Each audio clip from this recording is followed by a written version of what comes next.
Esta é uma cena típica de uma sociedade onde o medo e a insegurança foram banalizadas pela falta de políticas públicas e leis constituintes que valorizem o cidadão e seus impostos pagos com o suor do trabalho exaustivo do dia a dia, mas que seu futuro parece ser perder o que conquistou e às vezes até a própria vida. Uma sociedade onde os valores foram corrompidos pelo poder paralelo e tirano do crime, em que até mesmo o personagem mais inocente dos contos de fábulas, agora tenta escrever sua própria história num mundo onde os monstros não são os gigantes de cara feia, mas os que sabem usar a varinha mágica do terror, que com seu encanto consegue tirar vidas e destruir sonhos.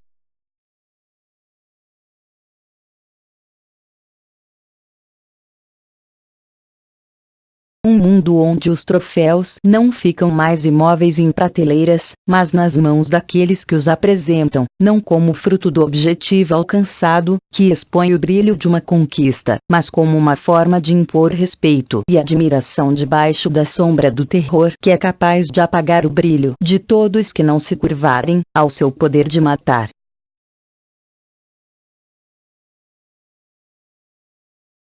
E os que são pegos infringindo as leis e praticando crimes vêm para os presídios se amontoarem como lixo recolhidos em coletas periódicas pela sociedade. O problema é que todo lixo amontoado e sem tratamento causa mau cheiro e forma uma combinação perfeita para a proliferação de doenças, por isso que um ladrão de galinha se torna um ladrão de banco nesses locais. Mente vazia é tenda de Satanás. Consequentemente, a sociedade se encontra com uma doença crônica, síndrome da falta de segurança pública generalizada.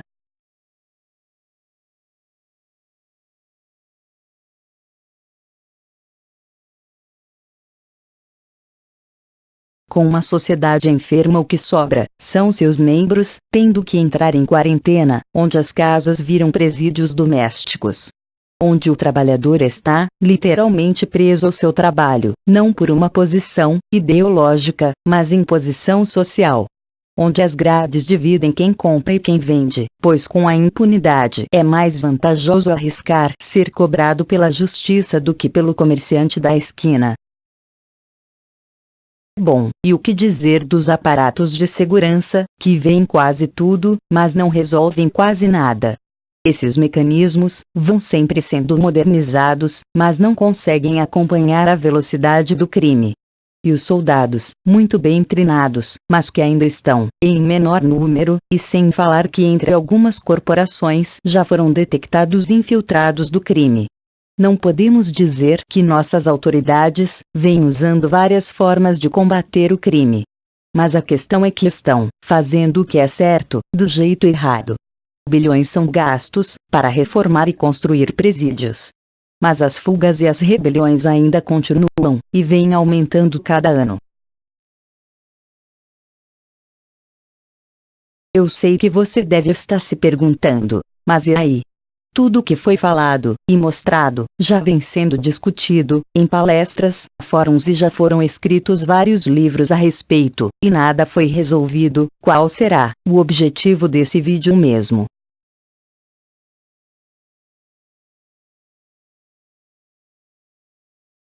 Então, sem delongas, agora vamos ao que interessa.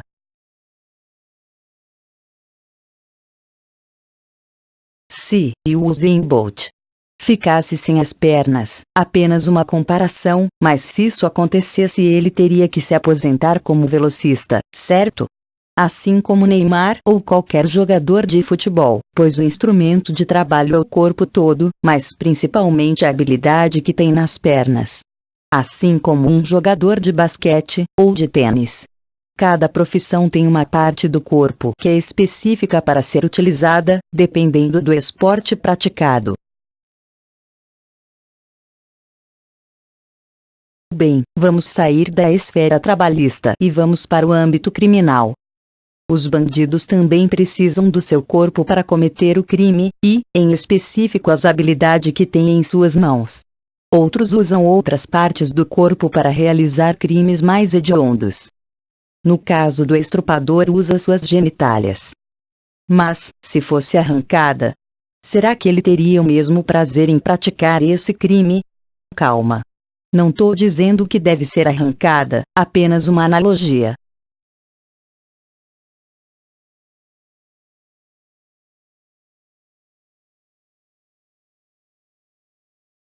O caos da segurança pública é porque estão combatendo os efeitos e não a causa.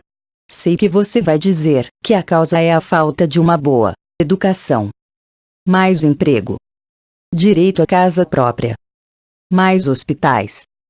Sim, essas são algumas das soluções, mas se fossem implantadas antes ou depois do caos, mas durante, é muito difícil resolver o problema.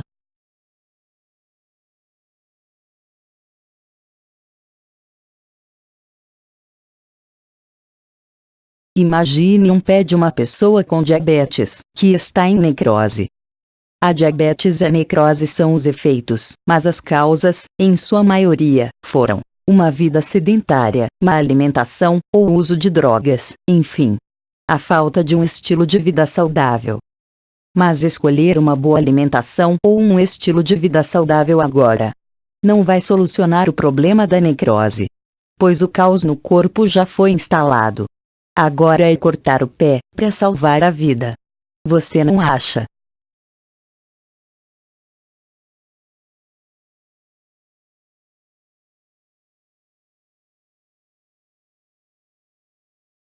Pois bem, não adianta colocar mais tropas nas ruas e nem armar a população, pois a necrose está no pé. Isso apenas vai levar cada vez mais o corpo social a óbito. É preciso cortar. Isto é, anular as possibilidades desses indivíduos usarem as armas de fogo. O bandido tem dois fatores que ajudam no sucesso do assalto: a surpresa e a arma, no caso, a mais usada, a arma de fogo. Do efeito surpresa, é muito difícil você se livrar. Mas a arma de fogo é o objetivo principal aqui. Você deve estar se perguntando: então a solução é cortar a mão do bandido? Claro que não, aí entrariam em ação os direitos humanos. Mas podemos impedir que o indivíduo deflagra a bala sem cortar a mão.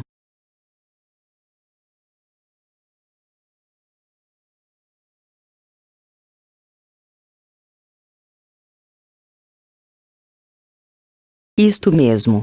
Podemos neutralizar o acionamento do gatilho, e assim, impedir o tiro. É neste momento que entra em ação o projeto SINAB. Que quer dizer, Sistema de Neutralização do Acionamento Balístico. Este projeto é composto por dois mecanismos, um externo, chamado de ACAB, e outro interno, chamado de PROCAB. O ACAB, ou Anel de Contenção do Acionamento Balístico, é um mecanismo instalado em dedos específicos do indivíduo, para impedir o acionamento do gatilho, e consequentemente a deflagração do projétil. Este mecanismo tem dois compartimentos, que ajudam na eficácia e proteção do mesmo. No primeiro, possui um chip de identificação e localização. No segundo, um compartimento contendo uma substância altamente tóxica e corrosiva. O outro mecanismo chamado PROCAB, ou prótese do acionamento balístico, instalados na parte interna de dedos específicos, também possuirá um chip de identificação e localização.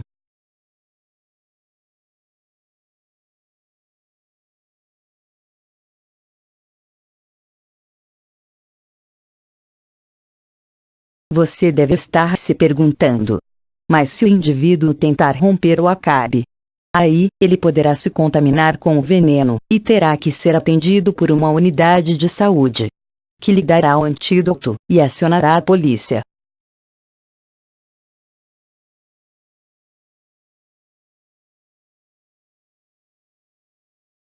Desta forma, esses mesmos bandidos, que entulham as delegacias e os presídios, trazendo prejuízos aos cofres públicos, com as rebeliões, poderão viver em nosso meio, porque lugar de bandido é no seio da sociedade, sendo educado a ser, novamente, um cidadão.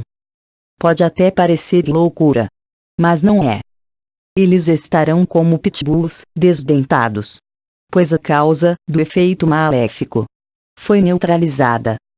Sei que os direitos humanos vão questionar essa neutralização, pois vai limitar o uso dos membros superiores do indivíduo.